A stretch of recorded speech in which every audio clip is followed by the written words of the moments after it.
The wrestling world just got turned completely upside down, and nobody saw this coming. Saturday night's main event, December 7th, 2025, will be forever etched in history as the night everything we thought we knew about the Tyler Black situation, about the vision, about Paul Heyman's master plan, was revealed to be just one layer of a conspiracy so deep and so twisted that it's rewriting the entire narrative of modern wrestling. The Vision celebration of Bron Breakker's World Heavyweight Championship victory turned into absolute carnage when a second mystery attacker emerged from the shadows and systematically destroyed both Breakker and Paul Heyman in an assault so vicious, so calculated, that it left the entire arena in shocked silence. And when the mask finally came off, when the identity was finally revealed in a moment that will be replayed for decades, the name on everyone's lips wasn't Tyler Black. It was Seth Rollins, the architect, the visionary, the man who once stood beside both Roman Reigns and Dean Ambrose as the Shield, the man who the Vision claimed to have evolved beyond, the man who just proved that you can never truly escape your past, especially when that past comes back with a steel chair and vengeance in his heart. But let's rewind to how we got here, because the setup for this moment has been building since Survival Series in ways that nobody fully appreciated until now. The Vision, Paul Heyman's hand-picked collection of talent designed to dominate WWE and reshape it in their image, had been riding high. Bron Breakker was World Heavyweight Champion after Tyler Black's interference against CM Punk. The team had momentum, had gold, had everything going their way. Saturday night's main event was supposed to be their coronation, their moment to stand in the ring and declare their dominance over the entire wrestling landscape. Paul Heyman, in his element with a microphone and a captive audience, was delivering one of his trademark promos, weaving poetry and prophecy about how the Vision represented the future of professional wrestling, how they had systematically dismantled the old guard, how there was nobody left who could stand against them. The setup was perfect. Too perfect. Bron Breakker stood tall with the World Heavyweight Championship over his shoulder, looking every bit the dominant champion he was supposed to be. The other members of the Vision surrounded the ring, a wall of muscle and talent that seemed impenetrable.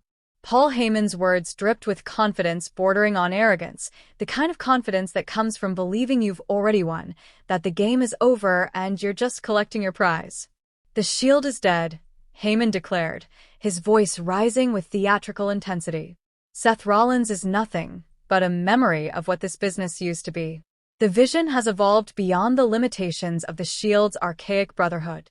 We are the—" He never got to finish that sentence. The lights cut to black with the same suddenness that had preceded Tyler Black's attacks, and the entire arena held its breath, wondering if we were about to witness another chapter in the Tyler Black vs. CM Punk family saga. But when the lights returned, the figure standing in the ring wasn't dressed in Tyler's trademark all-black attire. This figure wore tactical gear, combat boots, and a different style of mask that immediately triggered recognition in longtime fans' minds. This looked like someone from the Shield's old playbook, someone who understood their tactics because he had helped create them. The figure held a steel chair, and before anyone in the Vision could react, he swung it with devastating precision directly into Bron Breakker's spine. The sound of steel meeting flesh echoed through the arena like a gunshot, and Breakker dropped to his knees, the championship falling from his shoulder. But the attacker wasn't finished. Not even close. What followed was a systematic dismantling that spoke of years of familiarity with these targets, years of studying their movements and weaknesses, years of planning exactly how to inflict maximum damage both physically and psychologically. The chair swung again and again, targeting specific body parts with surgical precision. Breakker's leg, his shoulder, his ribs. Each shot calculated not just to hurt but to send a message, to demonstrate that this wasn't random violence but something personal, something that had been meticulously planned. The other members of the Vision tried to intervene, tried to protect their leader and their mouthpiece, but they found themselves facing an opponent who moved with the kind of efficiency that only comes from elite-level training and combat experience. The attacker used the environment, using the ring ropes for leverage, using the turnbuckles for positional advantage, moving through the Vision's attempted counterattacks like water flowing around rocks.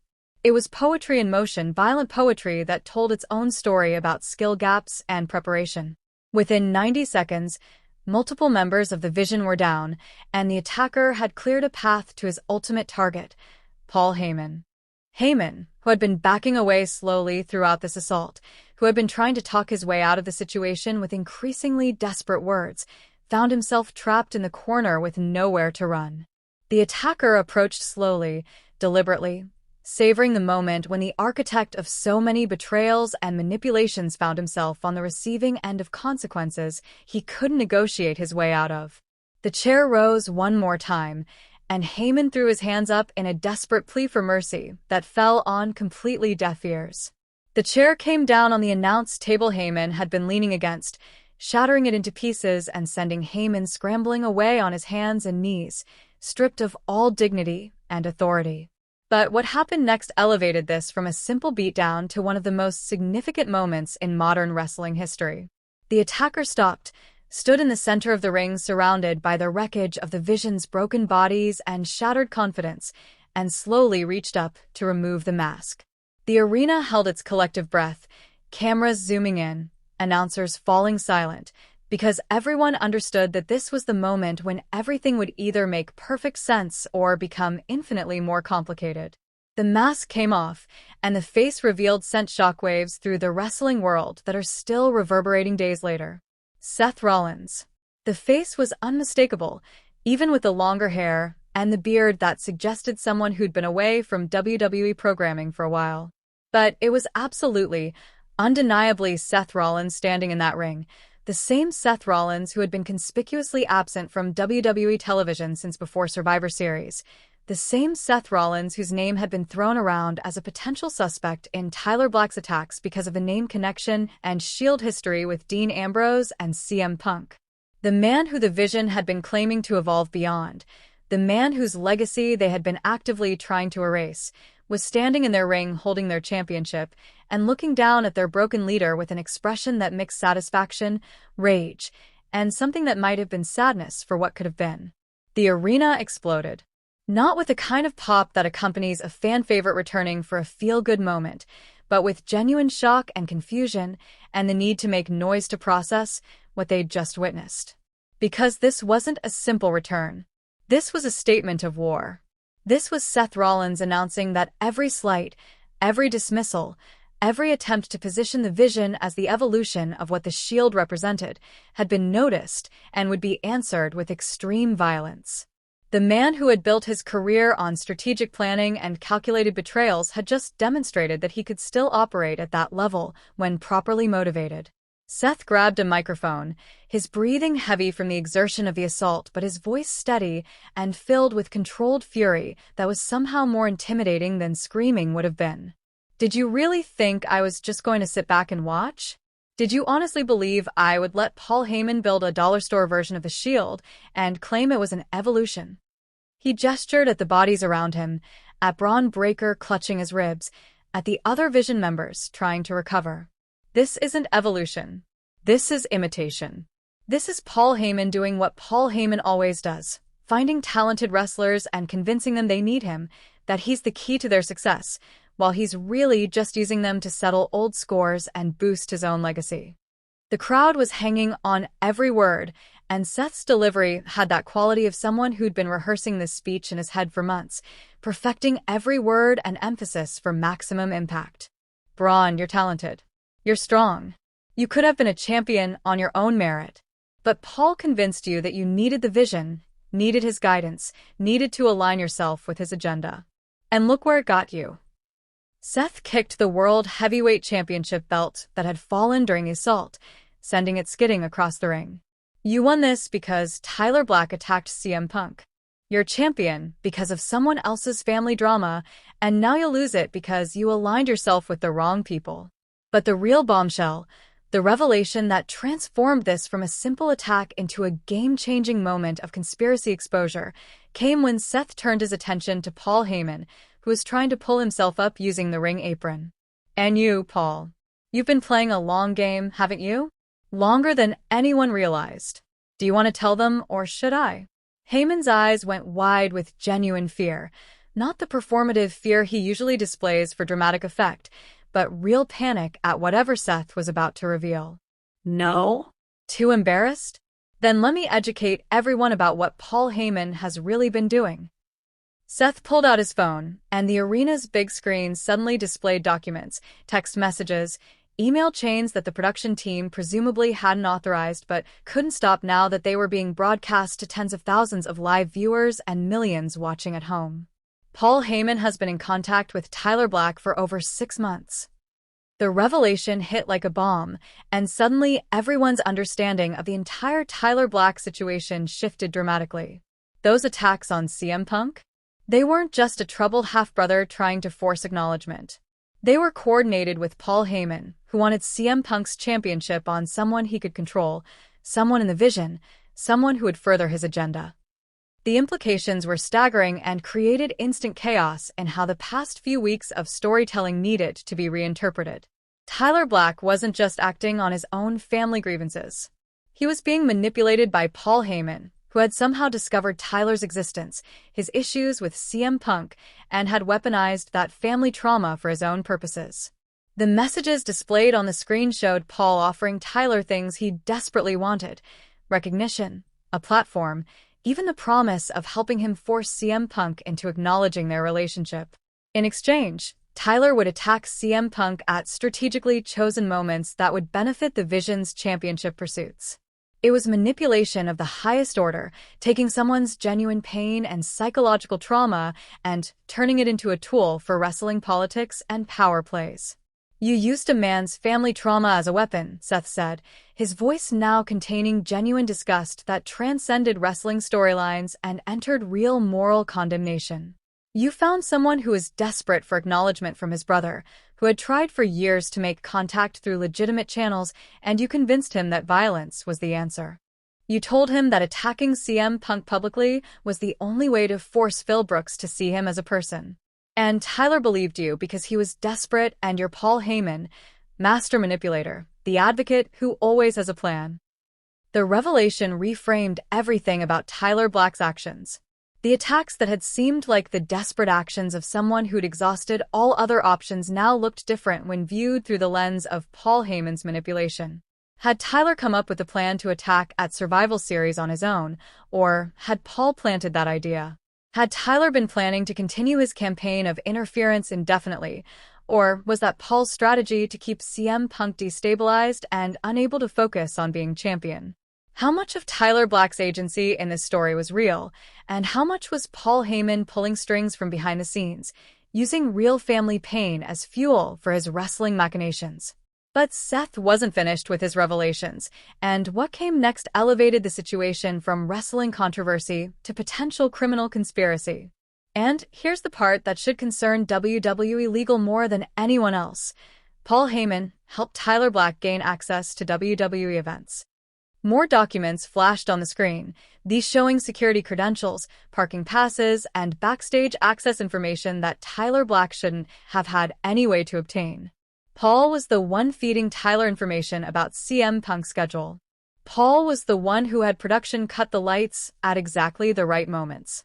Paul was the one who made sure security was positioned away from Tyler's entry points. This wasn't security failure. This was inside assistance from someone with enough influence in WWE to manipulate these situations. The legal implications of this revelation are absolutely massive and represent the kind of liability nightmare that gives corporate lawyers stress-induced heart conditions.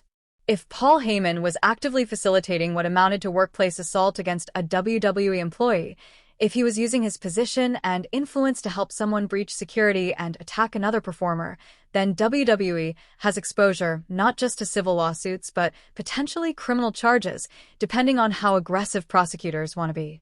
The fact that CM Punk could have been seriously injured during either of Tyler's attacks, that the risk of injury increases exponentially when attacks aren't planned and coordinated through normal wrestling channels, makes Paul's alleged assistance even more reckless and indefensible.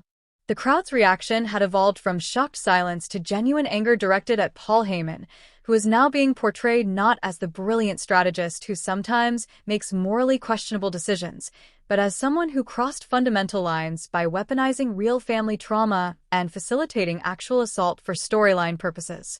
You could see Heyman trying to process his options, trying to figure out if there was a way to talk himself out of this situation the way he'd talked himself out of countless others throughout his career. But Seth wasn't giving him that opportunity. "You want to know why I've been gone?" Seth asked, his voice now addressing the audience directly in that intimate way he has of making stadium-sized crowds feel like personal conversations. "I've been investigating. When I heard about Tyler Black, when I heard that name and started asking questions, things didn't add up. Dean knew something but wouldn't tell me everything. CM Punk was being uncharacteristically quiet about a supposed family member. And the Vision was benefiting way too conveniently from these attacks for it to be coincidence. So I dug deeper.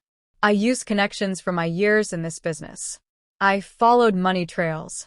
I tracked communications.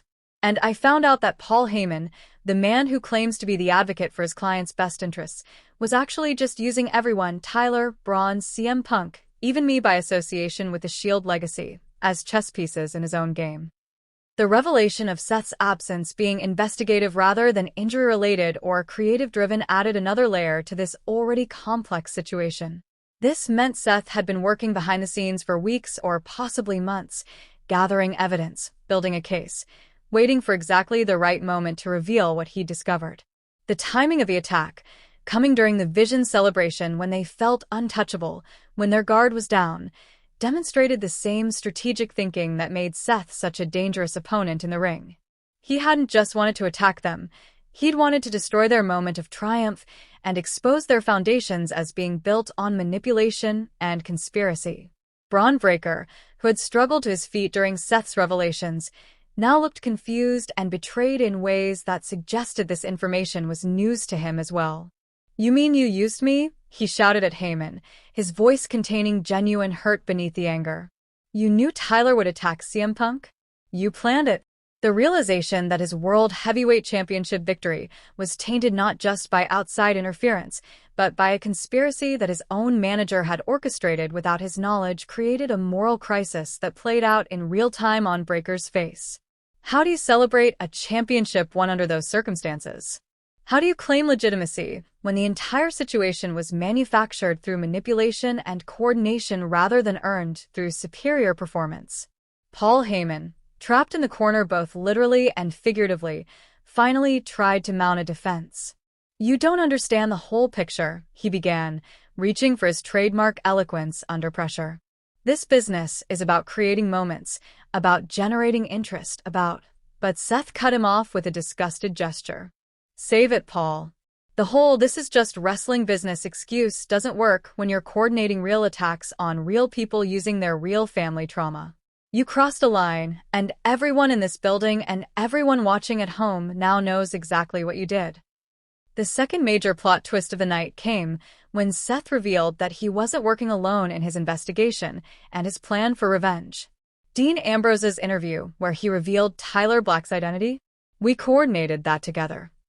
The revelation that Dean's supposedly spontaneous podcast confession was actually part of a larger strategy orchestrated with Seth added yet another layer of calculation to how this entire situation had been playing out. We needed Tyler's identity public so that people would start asking the right questions, start looking at the connections, start noticing that the Vision was benefiting too conveniently from Tyler's attacks. We knew that once people started really examining the timeline and the details, someone would notice the impossible coincidences and start demanding explanations. This meant that Seth and Dean, two-thirds of the legendary Shield, had been working together behind the scenes despite their complicated history and years of being on separate paths. The strategic brilliance of this moment, of Seth revealing all of this information publicly rather than through backstage conversations or private meetings, becomes clear when you consider the consequences. By making this public, Seth ensured that WWE corporate couldn't simply sweep the situation under the rug, couldn't handle it quietly through legal settlements and non-disclosure agreements. The whole world now knows what Paul Heyman allegedly did, which means there will be public pressure for accountability, for consequences, for this situation to be addressed in ways that satisfy not just the people directly involved, but the entire watching audience that now feels invested in seeing justice served. The climax of this segment came when Seth delivered his ultimate declaration of war, the statement that sets up what's coming next and promises that this situation is far from resolved. Paul, you built the Vision to be your perfect tool, your collection of talent that would do your bidding without question, that would give you power and influence in WWE without the complications of dealing with Roman Reigns or Brock Lesnar or any of your previous clients who eventually figured out your game. But here's what you didn't account for. The Shield isn't dead. We're the blueprint that the Vision poorly imitated. We're the real thing, and we don't forget. We don't forgive. And we sure as hell don't let someone destroy people's lives for storylines. He moved to stand directly over Paul Heyman, who is now cowering against the ring apron with nowhere to hide. You wanted evolution? You wanted to see what comes after the Shield? Let me show you. Seth pulled Heyman up by his collar, positioning him in the center of the ring in front of the hard camera. At Royal Rumble, Bron Breakker is defending that championship against CM Punk in a rematch. But this time, there won't be any interference from Tyler Black because Tyler's going to know the truth about how you manipulated him. And there won't be any help from the Vision because I'm going to make sure they're otherwise occupied dealing with me and potentially dealing with Dean Ambrose if he decides to get involved. It's going to be just Braun and Punk, one-on-one the way it should have been from the start. And Paul? You're going to be barred from ringside. You're going to watch from the back as everything you built crumbles because it was built on manipulation and lies instead of actual talent and legitimate victories. The announcement of the stipulations for Royal Rumble sent the crowd into a frenzy because it promised resolution while also setting up multiple compelling storylines. CM Punk gets his rematch under fair conditions. Bron Breakker gets a chance to prove his championship legitimacy without Paul Heyman's interference. The Vision faces the threat of Seth Rollins and potentially Dean Ambrose. And Tyler Black, presumably learning that his family trauma was weaponized and manipulated, has to process yet another layer of betrayal on top of everything else he's dealing with. It's storytelling operating on multiple levels simultaneously, and the fact that it's built on foundations of real relationships and real emotions makes it infinitely more compelling than purely fictional storylines could ever be. But the true cliffhanger, the moment that leaves us desperately wanting more and transforms this from a great segment into legendary television, came in the final seconds. As Seth was leaving the ring, satisfied that he'd made his point and delivered his message, the arena lights cut to black one more time. When they returned, Tyler Black was standing on the entrance ramp, unmasked, staring at the ring where Seth Rollins stood and where Paul Heyman cowered. The two men locked eyes, Tyler and Seth, and the expression on Tyler's face was unreadable. Was he grateful that Seth had exposed Paul's manipulation? Was he angry that Seth had interfered in what Tyler considered his personal business with his brother? Did he believe Seth's claims about Paul's orchestration, or did he think this was another attempt to manipulate him and control his narrative? Tyler raised his hand, not in a threatening gesture but in acknowledgement, and then he turned and walked away without saying a word. The ambiguity of that moment, the uncertainty about where Tyler's loyalties and intentions now lie, creates infinite storytelling possibilities going forward. Does Tyler ally with Seth and Dean against the Vision? Does he continue his campaign against CM Punk regardless of Paul's involvement because his grievances are legitimate even if they were manipulated? Does he go after Paul Heyman for using his family trauma as a weapon? Or does he reject everyone's attempts to define his story and chart his own path that serves his own needs rather than being a tool in anyone else's narrative? As Saturday night's main event went off the air with that image of Tyler Black walking away, with the Vision destroyed in the ring, with Seth Rollins standing tall, and with Paul Heyman's empire of manipulation exposed to the world, the wrestling landscape had been completely transformed. Nothing is as it seemed. The Tyler Black situation is infinitely more complicated than a simple case of an estranged half-brother seeking acknowledgement. The Vision's dominance is revealed to be built on foundations of conspiracy and manipulation. Seth Rollins has returned not as a nostalgic figure reliving past glories, but as an active force reshaping the present and future. And somewhere, CM Punk is processing the revelation that his family trauma, his personal pain about the half-brother he never acknowledged, was weaponized by someone he trusted to be involved in the business aspects of professional wrestling. The questions outnumber the answers. How will WWE corporate respond to Seth's public accusations against Paul Heyman? Can those accusations be proven in ways that stand up to legal scrutiny? Or is this another case of wrestling blurring the lines between reality and fiction? How does Tyler Black process the revelation that his attacks were being orchestrated by someone using his pain for their own purposes? Does CM Punk finally reach out to Tyler now that the manipulation has been exposed? Or does the revelation of Paul's involvement somehow make the situation even more complicated? Can Bron Breakker maintain his championship at Royal Rumble knowing that his original victory was tainted by conspiracy? And what role will Dean Ambrose play going forward now that his coordination with Seth has been revealed? The answers to these questions will reshape WWE's landscape for months or possibly years to come.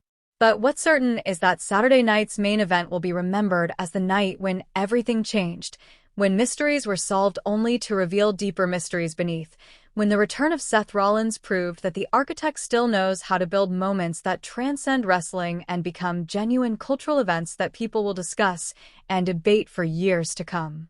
The Vision wanted to evolve beyond the Shield. Instead, they discovered that you can improve on perfection, and attempting to do so just invites the wrath of the originals who will remind you why they were legendary in the first place. And as we head toward Royal Rumble with more questions than answers, with alliances unclear and motivations mysterious, the only certainty is that this story is far from over.